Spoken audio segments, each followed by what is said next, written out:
वृंदावन के बारे में कहा जाता है कि जब तक यहाँ राधा रानी जी की मर्जी ना हो कोई आके रह नहीं सकता। भाई मेरा बहुत ज़्यादा मन था कि मेरे एक सपनों का आशियाना वृंदावन में बने, तो माँ राधा रानी से मैंने प्रार्थना की कि वो मुझे अपने पास वृंदावन बुला लें, और अपने आशियाने की तलाश में मैं वृंदावन आ गया। वृंदावन आके जब मैं प्रॉपर्टी सर्च कर रहा था तो काफ़ी सारी प्रॉपर्टी सर्च करने के बाद मुझे पता चला कि वृंदावन में 2 तरह की प्रॉपर्टी सेल हो रही हैं। पहली वो जो मथुरा वृंदावन डेवलपमेंट अथॉरिटी से अप्रूव्ड थी, और दूसरी वो जो MBDA से अप्रूव्ड नहीं थी। मैं अपनी प्रॉपर्टी के लिए किसी भी तरह का कोई रिस्क नहीं लेना चाहता था, तो इसलिए मैंने MBDA अप्रूव्ड प्रॉपर्टी की ओर जाने का फैसला किया। जब मैं प्रॉपर्टी सर्च कर रहा था उस समय मेरी मुलाकात प्रॉपर्टी कंसल्टेंट से हुई। उन्होंने मुझे किसी भी अच्छी प्रॉपर्टी को परचेस करने के लिए एक 4 वर्ड फार्मूला दिया, जिसमें पहला था लोकेशन, दूसरा था लोकेलिटी, तीसरा था वाइब्स और चौथा था क्वालिटी। अब बात करते हैं भाई लोकेशन की। तो लोकेशन के हिसाब से जब आप वृंदावन में अंदर आ रहे होते हैं तो अभी भगवान शिव का 4 धाम मंदिर स्टार्ट हो गया है, बहुत सुंदर मंदिर है।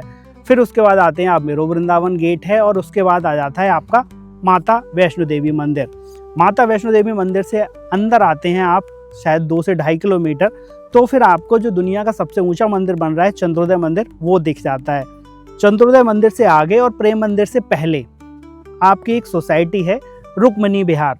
रुक्मणी विहार को MVDA ने बेल प्लांट तरीके से डेवलप किया है। यहाँ पर आपको काफ़ी वाइड रोड्स देखने के लिए मिल जाएंगे, ग्रीनरी का भी बहुत अच्छा ध्यान रखा गया है, बड़े बड़े पार्क्स हैं, और भी जो आपकी बेसिक नीड की चीज़ें हैं वो सारी यहाँ पर उपलब्ध हैं।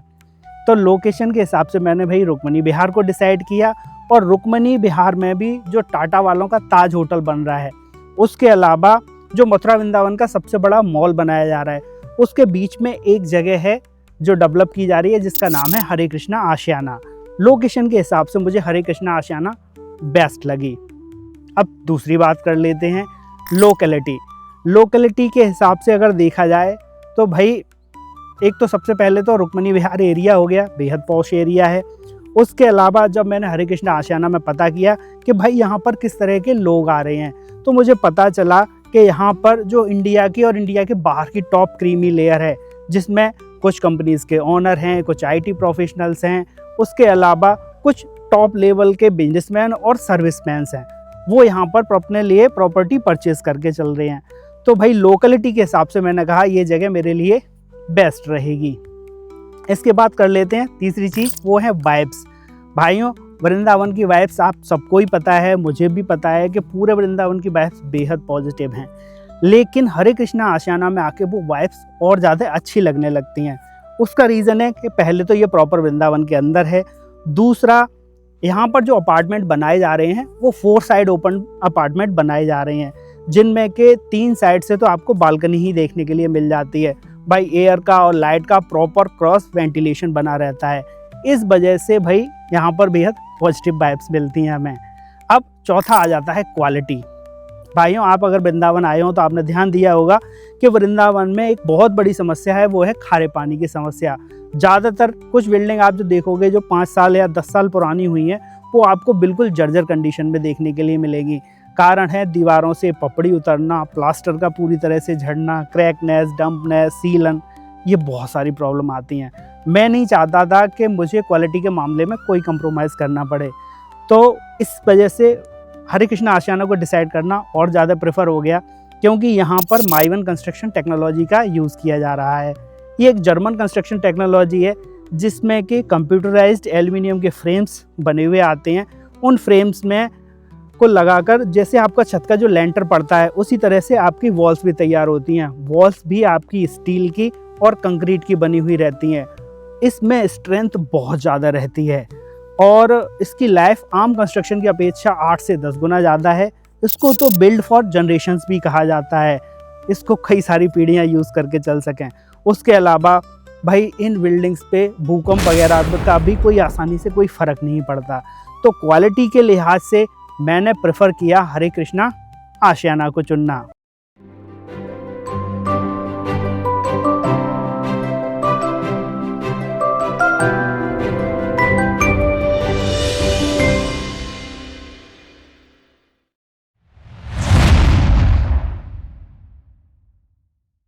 हम चलते हैं अंदर की ओर।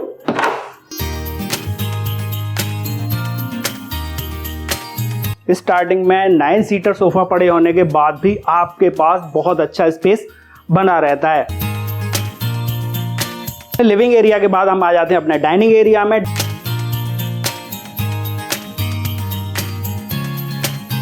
ये है अपना पूजा एरिया है। यहां से हम आ जाते हैं अपने किचन में।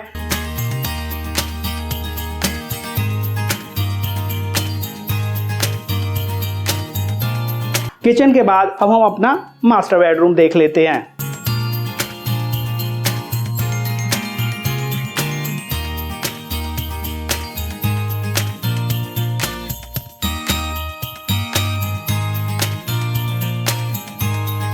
मास्टर बेडरूम में ही अटैच आपको मिल जाता है अपना वॉशरूम।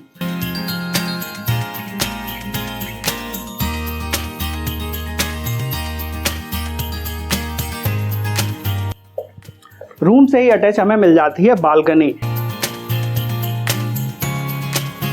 इस बालकनी से आप अपने रूम को तो एक्सेस कर ही सकते हैं, उसके अलावा आप अपने डाइनिंग एरिया को और उसके अलावा आप अपने सेकंड बेडरूम को भी एक्सेस करके चल सकते हैं।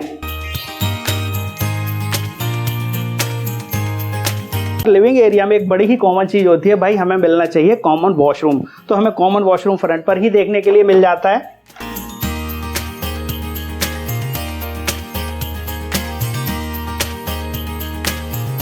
यहां से एंट्री हो जाती है हमारी सेकंड रूम में।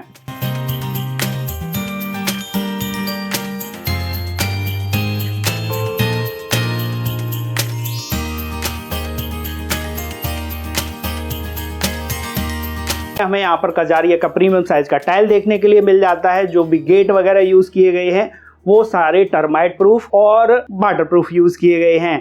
किसी भी चीज में कहीं पर भी क्वालिटी के साथ कोई भी कंप्रोमाइज नहीं किया गया। इस रूम में आपके लिए एक सेपरेट वॉशरूम देखने के लिए मिल जाता है।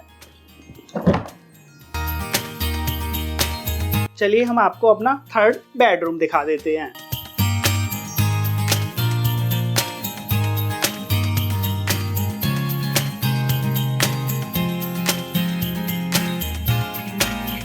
इस रूम में भी आपको सेपरेट बालकनी देखने के लिए मिल जाएगी। भाइयों, इस घर में मुझे एक चीज़ बहुत अच्छी लगी कि मेरे पास ऑप्शन था होम ऑटोमेशन भी लेने का। आप बहुत सारी कमांड को एलेक्सा के थ्रू भी ऑपरेट करके चल सकते हैं। Alexa living master of, okay. Alexa living master on, okay. हमें सोसाइटी में और क्या एमिनिटीज मिलने वाली हैं, हम उनको भी चल के देख लेते हैं। ये हमारे सोसाइटी का एंट्री एरिया हो गया। इसके बाद ये हमारा पार्किंग एरिया है और हमें सोसाइटी में ही इंडोर स्विमिंग पूल देखने के लिए मिल जाता है। हर एक अपार्टमेंट के बीच में 15 फीट का गैप देखने के लिए मिल जाता है। आपके पड़ोसी की दीवार आपसे टच नहीं रहेगी। उसके अलावा जब हम छत की ओर जाते हैं तो यहाँ पर हमें 16,000 स्क्वायर फीट का रूफटॉप गार्डन मिलने वाला है। हमें सोसाइटी में ही मंदिर मिल जाता है। ओपन जिम देखने के लिए मिल जाती है। बैडमिंटन कोर्ट है, किड्स प्ले एरिया है, क्रिकेट नेट भी मिल रही है और पीछे की तरफ आपका 40 फीट का वाइड रोड है। हरे कृष्णा आशियाना की सबसे पहली यूएसपी तो ये है कि इसकी लोकेशन बहुत प्राइम है। रुक्मणी विहार में मेन 100 फीट के रोड पे प्रोजेक्ट है और पूरी तरह से रेरा अप्रूव्ड है, एमवीडी अप्रूव्ड है। स्टेट बैंक ऑफ इंडिया जैसा लीडिंग हमारे देश का बैंक इसमें आपका होम लोन की सुविधा देता है। मेन चीज़ है इसकी quality of the construction. Mivan construction का यूज़ कर रहे हैं जो 100% आरसीसी कंस्ट्रक्शन होता है। So we have all the amenities and we are very focused that the security should be very high. We have only 100 units of 3 BHK apartments.